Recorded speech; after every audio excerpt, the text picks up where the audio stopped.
Set syllabus class 12 physics 1 chapter 1.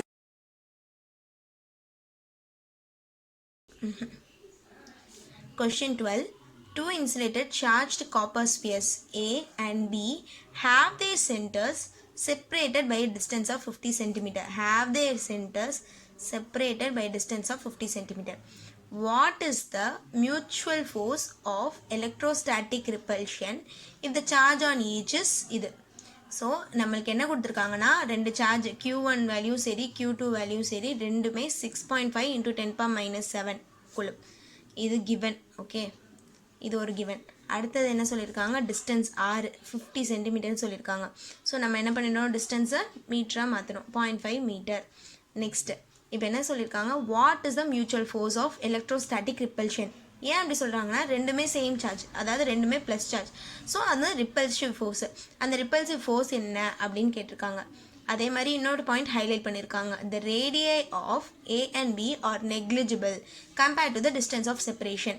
So இந்த point நம்மளுக்கு எந்த லா ஞாபகப்படுத்தணும்னா கூலும்ஸ் லா ஆஃப் ஃபோர்ஸ். ஏன்னா கூலும்ஸ் லா தான் பாயிண்ட் சார்ஜ்க்கு. ஸோ இப்போ நம்ம ஃபோர்ஸ் தான் கேல்குலேட் பண்ண போகிறோம். இந்த ஒரு பாயிண்ட் அடிஷ்னல் ஹிண்ட் கொடுத்துருக்காங்க. அப்போ ஃபோர்ஸ் ஃபார்முலா என்னது, as per Coulomb's law. So you can mention as per Coulomb's law F is equal to 1/4πε0 Q1 Q2 by R square. இப்போ நம்ம Fக்கு வேல்யூ யூனிட்டு நியூட்டன். ஸோ 1/4πε0 நம்ம என்ன பார்த்துருக்கோம், 9 into 10⁻⁹. Q1 value Q2 value 1, 6.5 into 10⁻⁷ into 6.5 into 10⁻⁷ divided by R square.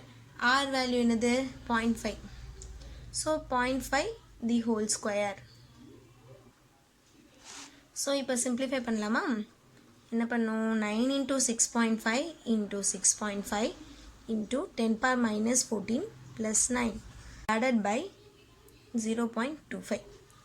So இப்போ என்ன ஆகும், நம்ம simplify பண்ணலாம், 21 into 10⁻⁵ வரும். ஸோ அதை நம்ம வந்து 1 decimal place மாதிரி வச்சுட்டு, so 1.521 into 10⁻². Okay, mutual force of electrostatic field. Second question, what is the force of repulsion if each sphere charge is double and the distance is halved? So second question என்ன சொல்லியிருக்காங்கன்னா, இப்போ charge Q1 இருக்கதை double பண்ண போகிறோம். So into 2, Q2வை into 2, டிஸ்டன்ஸை by 2, இந்த change பண்ணிவிட்டு நம்ம force ஃபார்முலாவில் substitute பண்ண போகிறோம். 1/4πε0 2 times Q1 2 times Q2 by R/2 the whole square. Okay, இப்போ நம்மளுக்கு சிம்ப்ளிஃபை பண்ணலாம். F is equal to 1/4πε0 into 4 times Q1 Q2 by R square by 4. இந்த 4 நியூமரேட்டர் போயிடும். 1/4πε0 into 4 Q1 Q2 by R square into 4. இப்போ இந்த constant terms 16 into 1/4πε0 Q1 Q2 by R square. So இது நம்மளுக்கு எதை ரிசம்பிள் பண்ணுது, வெறும் ஃபோர்ஸ். இப்போ நம்ம இந்த சேஞ்ச் ஃபோர்ஸை F0ன்னு வச்சுக்கலாம். Okay, so F0 is equal to 16 times the old force. Okay, so நம்ம பழைய ஃபோர்ஸ் என்ன கண்டுபிடிச்சோம், 16 into 1.521 into 10⁻⁻2. இதான் நம்ம F0. Okay,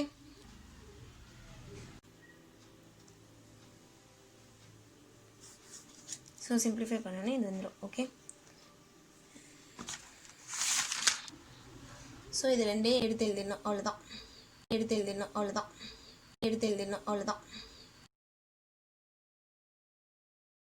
Okay, next question, question 13. Suppose the spheres A and B in previous have identical size. அதாவது இந்த question இருக்கு இல்லையா, ரெண்டு copper Spears A and B have their centers distant 50 cm. இந்த மாதிரி சார்ஜ் இருக்குது. அப்போது அதில் மியூச்சுவல் ஃபோர்ஸ் என்ன அப்படின்றதுல நம்ம டேட்டா எது மட்டும் எடுத்துக்கலாம், சார்ஜ் டிஸ்டன்ஸ் இது மட்டும் கன்சிடர் பண்ணிக்கோங்க. ஆனால் இப்போ என்ன சொல்ல வராங்கன்னா, இந்த ரெண்டு ஸ்பியரும் ஒரே சைஸில் இருக்குது அப்படின்னு சொல்கிறாங்க, ஐடென்டிக்கல் சைஸ். இப்போ நம்மளுக்கு கொஷின் இருந்தது மாதிரி தான் A and B. இப்போ ரெண்டும் டிஸ்டன்ஸு 50 cm அப்பார்ட்டு. இதோட சார்ஜ் சம் வேல்யூ இருக்குது லைக் 6.5 into 10⁻⁻7.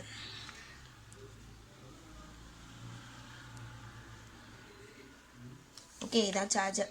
ஸோ இப்போ ஃபஸ்ட்டு என்ன சொல்லியிருக்காங்க, சப்போஸ் ஸ்பியர்ஸ் ஓகே இப்போ என்ன கேட்டிருக்காங்கன்னா தேர்டாக ஒரு ஸ்பியர் இருக்குது அதே சைஸில், அதை சின்னு சொல்கிறாங்க. ஆனால் இதுக்கு சார்ஜ் இல்லை, there is no charge. Q வந்து இப்போ இனிஷியலாக 0ன்னு வச்சுக்கோங்க. இப்போ இதை வந்து it is going to be in contact with the first one. நம்ம ஏ தான் ஃபஸ்ட் ஒன். ஸோ ஏயும் சியும் இப்போ இது ரெண்டும் இருக்குது சேம் சைஸு. ஓகே இப்போ சார்ஜ் ரீடிஸ்ட்ரிபியூட் ஆகும். ஸோ அதனால் என்ன ஆகும், Q இதோட சார்ஜ் Q, இது சார்ஜ் 0. So Q + 0/2. அப்போ மொத்தமாக ரெண்டுமே ஈக்குவலாக ஷேர் பண்ணிக்கும் சார்ஜை. ஏல வந்து இப்போ Q/2ன்னு சார்ஜ் இருக்கும், அதே மாதிரி சிலேயும் Q/2ன்னு இருக்கும். இப்போ நெக்ஸ்ட் என்ன சொல்கிறாங்க, இந்த இதை வந்து இன் கான்டாக்ட் வித் செகண்ட் ஒன். இப்போ சியை பி கூட கொண்டு வர போகிறோம். ஸோ இப்போ நம்மளுக்கு இங்கே சார்ஜ் என்ன இருக்குது, Q/2, இங்கே சார்ஜ் Q. இப்போ இது ரெண்டையும் இன் கான்டாக்ட், இங்கேயே திரும்ப வந்து இதே மாதிரி தான் ஆக்ஷன் ரீடிஸ்ட்ரிபியூட் ஆகும். அப்போ என்ன ஆகும், Q/2 + Q/2 which is equal to Q + 2Q/4 which is equal to 3Q/4. இப்போ Bலேயும் 3Q/4, Cலேயும் 3Q/4. ஓகே இப்போ நம்மளுக்கு இது சார்ஜ் எல்லாம் தெரிஞ்சிருச்சா. அடுத்து என்ன கேட்டிருக்காங்க, what is the new force of repulsion between A and B. இப்போது ஏல இருக்க சார்ஜ் பார்த்தீங்கன்னா Q1/2, அதே இதில் பியில் இருக்க சார்ஜ் பார்த்தோம்னா 3Q2/4. ஓகே இதுதான் நம்மளோட லேட்டஸ்ட் சார்ஜ். ஆனால் சார்ஜ் வேல்யூ இது தான், பட் சப்ஸ்டியூட் பண்ண போகிறதுக்கு முன்னாடி இந்த மாதிரி இருக்கும். ஓகேயா. ஸோ இப்போ நம்மளுக்கு இதுதான் நம்மகிட்ட இருக்க டேட்டா. இப்போ நம்ம ஃபோர்ஸ் ஃபார்முலாவில் சப்ஸ்டியூட் பண்ண போகிறோம். 1/4πε0 Q1 Q2/r². இதை ஹைலைட் பண்ணிக்கலாம். நெக்ஸ்ட் இப்போ சப்ஸ்டியூட் பண்ணலாம்.